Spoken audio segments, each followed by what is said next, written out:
Liquor కేసులో మిథున్ రెడ్డి విచారణ కొనసాగుతుంది. మిథున్ రెడ్డిని రెండోసారి ప్రశ్నిస్తున్నారు సిట్ అధికారులు. హోటల్ మేనేజ్మెంట్లో గ్లోబల్ కెరియర్ ప్లాన్ చేస్తున్నారా? అంతర్జాతీయ చదువు, ఫారెన్ జాబ్ ఛాన్స్ కోసం ఇండియా నంబర్ 1 హోటల్ స్కూల్ IIHMలో జాయిన్ అవ్వండి. లిక్కర్ స్కామ్లో మిథున్ పాత్రపై ప్రశ్నిస్తున్నారు సిట్ అధికారులు. విజయవాడ సిట్ ఆఫీస్ దగ్గర భారీగా భద్రతను ఏర్పాటు చేశారు. లిక్కర్ స్కామ్ కేసులో A4గా ఉన్నారు MP Mithun Reddy. Liquor case కూడా రాజకీయ కక్షలో భాగమే అంటున్నారు వైసీపీ నేతలు. తప్పుడు కేసులు పెట్టి రాక్షసానందం పొందుతున్నారని ఆరోపిస్తున్నారు. లిక్కర్ కేసు విచారణపై వైసీపీ నేతలు ఏమంటున్నారో మా అసోసియేట్ ఎడిటర్ హసీనా రిపోర్ట్ చేస్తారు. చెప్పండి, ఈ కేసు గురించి ఓవరాల్గా మీకు అన్నీ తెలుసు. ఇక ఫైనల్గా ఛార్జ్షీట్ కూడా ఫైల్ చేయబోతున్నారు. సో ఏమంటారు దీని మీద కామెంట్స్? ఇది అంతా కూడా కుట్రపూరితంగా వైఎస్ఆర్సీపీ పార్టీలో అందరిని కూడా బెదిరించడానికి, ఎవరైతే ఈ పార్టీ యొక్క గొంతును వినిపిస్తున్నారో వాళ్ళందరినీ కూడా అణచివేయడానికి, వైఎస్ఆర్సీపీ పార్టీ నాయకులు కార్యకర్తలు బయటికి రాకుండా ఉండడానికి, బెదిరించడానికి చేసేవి తప్ప ఎక్కడ కూడా నిలబడే కేసులు ఏమి కాదు ఇవి.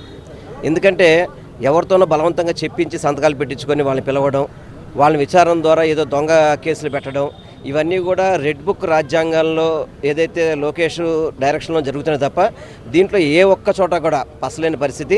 తప్పకుండా ఇది అందరూ కూడా ఎవరైతే ఈరోజు ఈ కేసుల్లో మామూలుగా ఇబ్బంది పడుతున్నారో వారందరూ కూడా కడిగిన ముత్యాలాగా బయటకు వస్తారు.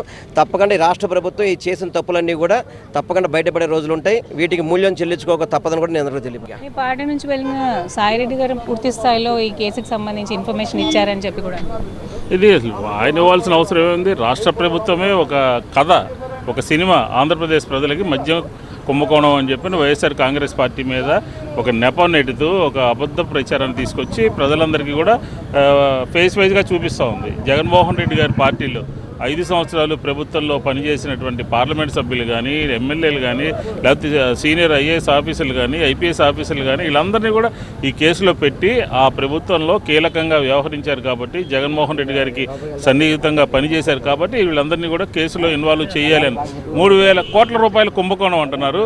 300 కోట్ల రూపాయలు లేదా 30 కోట్ల రూపాయలు ఎక్కడ కూడా సీజ్ చేసినటువంటి పరిస్థితి లేదు. ఎక్కడ ఆధారాలు లేవని వాళ్ళే లీకులు ఇచ్చారు. ఈ కేసు తప్పుడు కేసు, ఈ కేసు అక్రమంగా అన్యాయంగా బనాయించినటువంటి కేసు. నారా చంద్రబాబు నాయుడు గారు లిక్కర్ స్కామ్లో ఆయన ఇరుక్కున్నాడు. దానికి ప్రతిఫలంగా మమ్మల్ని కక్ష సాధింపుతో మేము కూడా ఒక కేసు పెట్టాలనేటువంటి ఉద్దేశంతో పెట్టినటువంటి ఒక ఫాల్స్ కేసు. ఈ ఫాల్స్ కేసు మమ్మల్ని ఏం చేయలేదు. న్యాయస్థానాల్లో దాన్ని ఎదుర్కొంటాం ఖచ్చితంగా. ఇవాళ ఎంత దురదృష్టకరమైనటువంటి అంశం ఏంటంటే, మా మిథున్ రెడ్డి గారి మీద లేకపోతే మా ధనంజయ రెడ్డి గారి మీద వీళ్ళందరి మీద సాక్ష్యం కావాలని కొంతమందిని పట్టుకొచ్చి వారిని నిర్బంధించి వారిని భయపెట్టి వారిని కొట్టి సాక్ష్యాలు చెప్పించారు. ఇవన్నీ ఇప్పుడు బయటికి రావు. వీళ్ళ ప్రభుత్వం పోయిన తర్వాత వాళ్ళే వచ్చి చెప్తారు, అయ్యా మమ్మల్ని పలానాయన కొట్టారు పలానాయన కొట్టారని. సిట్టు అధికారులు కొందరు దుర్మార్గంగా వ్యవహరిస్తున్నారు. ఆ సిట్టు అధికారులు ఎవరైతే దుర్మార్గంగా వ్యవహరిస్తున్నారో వారి గురించి రేపు సాక్షులే చెప్తారు. మమ్మల్ని కొట్టి ఇట్టా 164 ఇప్పించారండి, మమ్మల్ని కొట్టి వాంగ్మూలం ఇప్పించారని చెప్పిన రోజున వాళ్ళు ఇరుక్కుంటారు. ఆ విషయాన్ని వారు గుర్తించాలి. It is totally falls case. It is the political vendetta. ఇది ఖచ్చితంగా ఈ కేసుకు సంబంధించి ఎలాంటి ఆధారాలు లేవు, తొందరగా అందరూ కూడా బయటకు వస్తారని చెప్పి వైఎస్ఆర్సీపీ నేతలు అంటున్నారు. కెమెరా పర్సన్ అంజిత్ కలిసి హసీనా TV9 విజయవాడ.